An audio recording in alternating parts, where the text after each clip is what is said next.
Shalom, selamat pagi Bapak Ibu yang dikasihi Tuhan. Kita bersyukur pagi hari ini kita masih diberi kesempatan hidup oleh Allah untuk kita boleh bangun pagi, beraktivitas dan berkarya bagi Dia. Namun sebelum itu, mari kita memulai persekutuan kita di pagi hari yang indah ini. Tuhan mau kita tidak jemu-jemu untuk terus memuliakan Dia. Tuhan mau kita selalu bersyukur, menikmati apa yang Tuhan berikan dan sediakan buat kita hari ini. Mari kita berdoa. Terima kasih Bapa Surgawi, kami sungguh bersyukur buat hari yang baru. Kami bersyukur kepadamu karena kasih setiamu.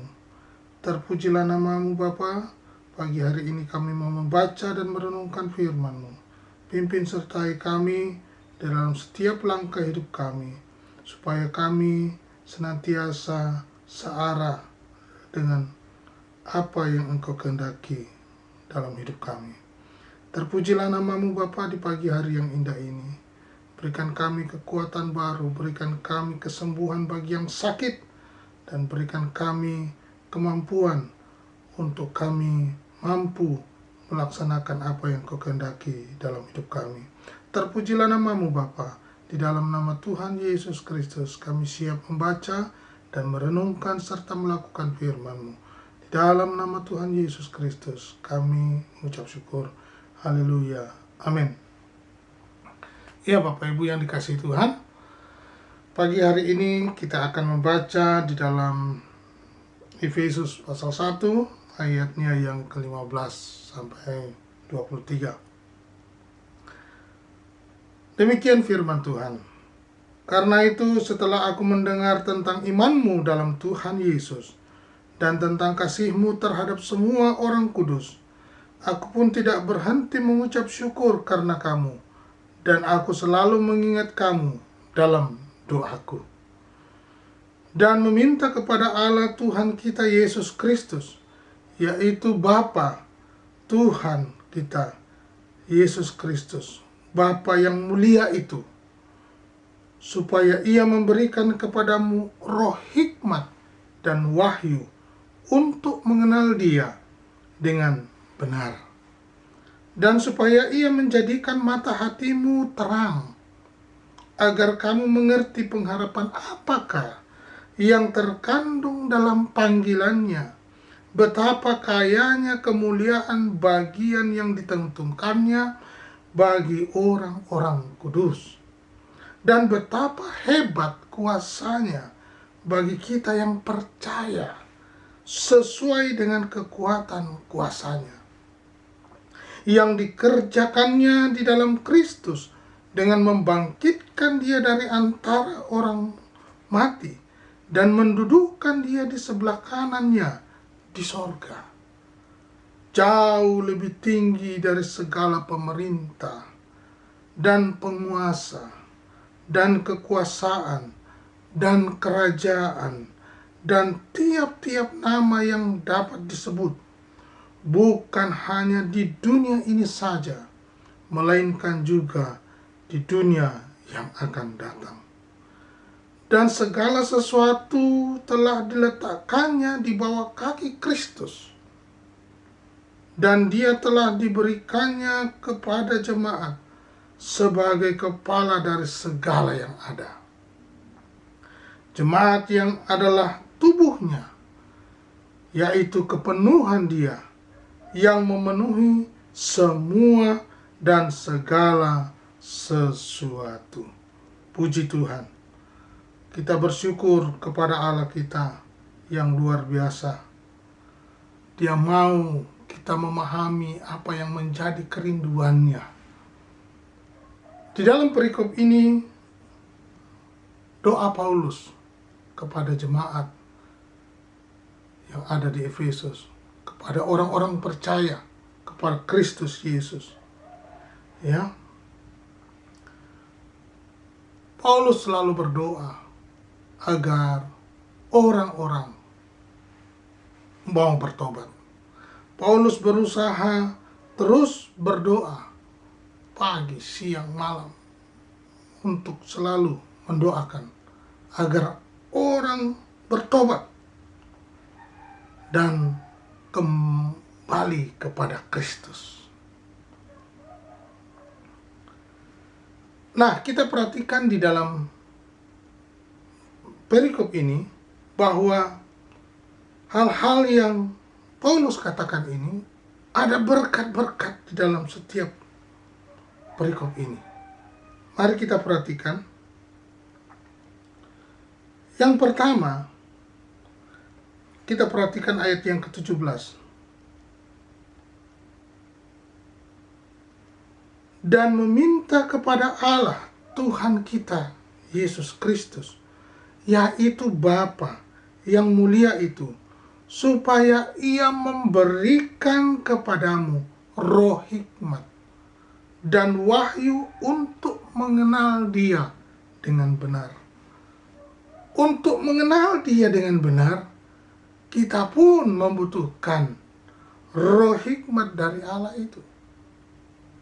Bayangkan Bapak Ibu, kalau kita mau percaya Yesus, mengikut Yesus, tetapi kita tidak mengetahui dengan benar, dan kita tidak minta kepada Dia roh hikmat itu, maka segala risiko yang akan terjadi di depan sangat-sangat berbahaya.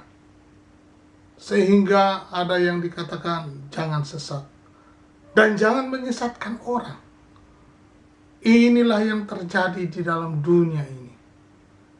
Banyak ajaran-ajaran yang membuat dan membelokkan banyak orang dengan konsep diri yang merasa mereka anggap itu benar sendiri. Nah, ini dia. Ternyata berkat yang Tuhan sediakan di dalam kita sebagai orang yang mau bertobat dan kembali kepada Allah, hidup dengan iman kepada Yesus Kristus. Dikatakan, dan meminta kepada Allah Tuhan kita Yesus Kristus, yaitu Bapa yang mulia itu, supaya Ia memberikan kepadamu roh hikmat dan wahyu untuk mengenal Dia dengan benar.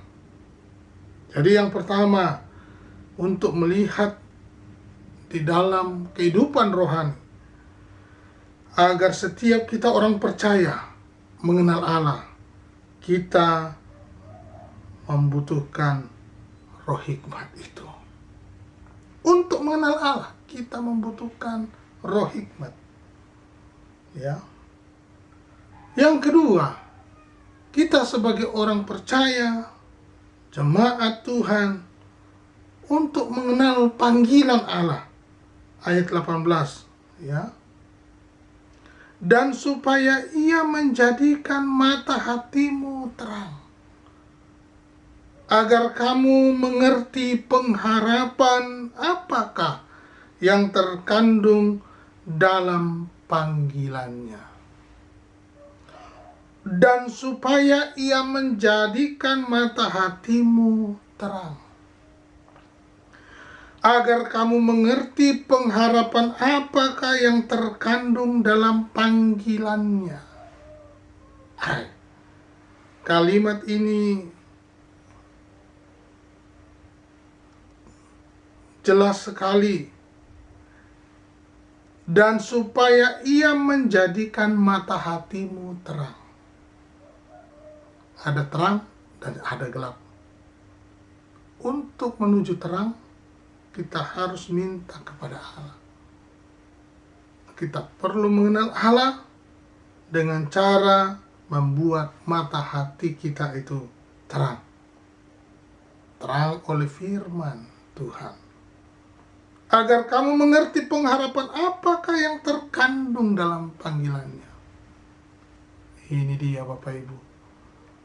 Jangan sampai kita tertipu dengan apa yang terjadi di dalam dunia ini. Panggilan tertinggi kita itu, sampaikan kabar baik. Kita membutuhkan roh hikmat dan pewahyuan itu. Nah, bagaimana caranya untuk bisa menerima roh hikmat dan pewahyuan itu? Mintalah kepada Allah. Bangunlah hidup kita, pribadi kita di dalam Kristus. ada pembaharuan budi pekerti, ada pembaharuan hidup kita yang dibaharui dari sehari ke sehari, dibangun di dalam Kristus. Pentingnya kita membaca firman Tuhan ini. Inilah supaya rahasia-rahasia yang Allah janjikan itu semakin nyata dalam hidup kita. Minta hikmat daripada Tuhan. Apa yang Tuhan kehendaki dalam hidup kita. Nah, berikutnya Bapak Ibu, dikatakan ayatnya yang ke-18. Bagaimana supaya jemaat itu juga mengetahui kekayaan Allah? Ayat 18 berkata, dan supaya ia menjadikan mata hatimu terang, agar kamu mengerti pengharapan apakah yang terkandung dalam panggilannya, betapa kayanya kemuliaan bagi yang ditentukannya bagi orang-orang kudus. Betapa kayanya kemuliaan bagian yang ditentukannya bagi orang-orang kudus. Wow, luar biasa. Ini penting sekali. Kita ingat bahwa ada kekayaan rohani yang sangat luar biasa Tuhan sediakan bagi kita, orang yang percaya dan mau bertobat, orang yang mau hidup di dalam Dia. Yang berikutnya dikatakan, agar jemaat itu juga dapat mengenal kuasa Allah. Kita sebagai orang percaya di dalam Kristus, kita butuh kuasa Tuhan.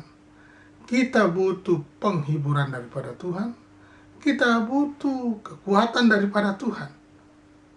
Nah, Tuhan sudah menyatakan ini di dalam firman-Nya melalui hambanya Rasul Paulus ini. Ya, dikatakan bahwa ayatnya yang ke-19, dan betapa hebat kuasanya, dan betapa hebat kuasanya bagi kita yang percaya, sesuai dengan kekuatan kuasanya yang dikerjakannya di dalam Kristus, dengan membangkitkan Dia dari antara orang mati dan mendudukkan Dia di sebelah kanannya di sorga, jauh lebih tinggi dari segala pemerintah dan penguasa dan kekuasaan dan kerajaan dan tiap-tiap nama yang dapat disebut, bukan hanya di dunia ini saja, melainkan juga di dunia yang akan datang. Dan segala sesuatu yang telah diletakkannya di bawah kaki Kristus, dan Dia telah diberikannya kepada jemaat sebagai kepala dari segala yang ada. Jemaat yang adalah tubuhnya, yaitu kepenuhan Dia yang memenuhi semua dan segala sesuatu. Jadi jangan bimbang dan ragu Bapak Ibu Saudara. Allah kita itu penuh kuasa, hebat kuasanya. Bagi siapa? Bagi yang percaya kepada Dia. Oleh karena itu, kita perlu mengenal, mengetahui kuasa Allah ini. Ya, kita perlu mengenal Allah dengan baik dan benar. Kita perlu mengenal panggilannya, dan kita juga perlu mengetahui kekayaan Allah itu, dan kita perlu mengenal kuasa Allah ini. Semua sudah tercatat di dalam firman-Nya.